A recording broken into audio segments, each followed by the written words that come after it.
Hi everybody, ഞാൻ doctor Jayalakshmi പ്രിയ. നമ്മളിന്ന് discuss ചെയ്യാൻ പോകുന്നത് നരസിംഹ രസായനം എന്ന രസായനത്തെ പറ്റിയാണ്. ഇനിയിപ്പോൾ കർക്കിടക മാസമാണ്, എല്ലാവരും പൊതുവെ ചോദിക്കാറുണ്ട് അവർക്കൊക്കെ കഴിക്കാൻ പറ്റിയൊരു മരുന്ന് ഇതാണ്.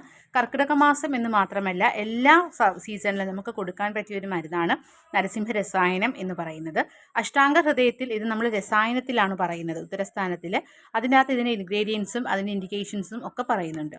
രസായന വിധി എന്ന് പറയുന്നത് നമ്മുടെ യൗവനം നിലനിർത്തുക, നമ്മുടെ വാർദ്ധക്യം തടയുക, നമ്മുടെ ധാതുക്കൾക്ക് പുഷ്ടി ഉണ്ടാകുക, ഓജസ്, ബലം, മേധസ്സൊക്കെ ഉണ്ടാവുക. അതാണ് രസായന വിധി എന്നുകൊണ്ട് ആചാര്യന്മാർ ഉദ്ദേശിക്കുന്നത്. അതിൽ മെയിനായിട്ടൊരു മുഖ്യ ഘടകം വഹിക്കുന്ന ഒന്നാണ് ഈ നരസിംഹ രസായനം എന്ന് പറയുന്നത്. പൊതുവെ ഇതൊരു മധ്യവയസ്ക, യൗവനം, അതുപോലെ തന്നെ കുറച്ച് വാർദ്ധക്യത്തിലോട്ട് അടുക്കുന്നവർക്കും ഒക്കെ കഴിക്കാൻ പറ്റിയതാണ്. കുഞ്ഞുങ്ങൾക്ക് നമ്മളൊരു 10 വയസ്സ് കഴിഞ്ഞിട്ടുള്ളവർക്ക് മാത്രമേ നരസിംഹ രസായനം കൊടുക്കാറുള്ളൂ. 1 ടീസ്പൂൺ അറ്റ് ബെഡ് ടൈം, ഇതാണ് അതിൻ്റെ ഡോസ് എന്ന് പറയുന്നത്.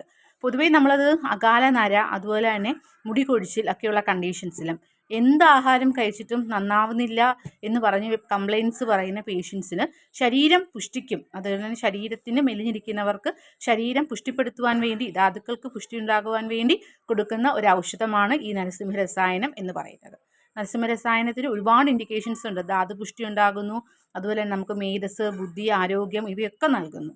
അപ്പം ഈ വീഡിയോ ഇഷ്ടപ്പെട്ടാൽ തീർച്ചയായിട്ടും ലൈക്ക് ചെയ്യുക, സബ്സ്ക്രൈബ് ചെയ്യുക. താങ്ക്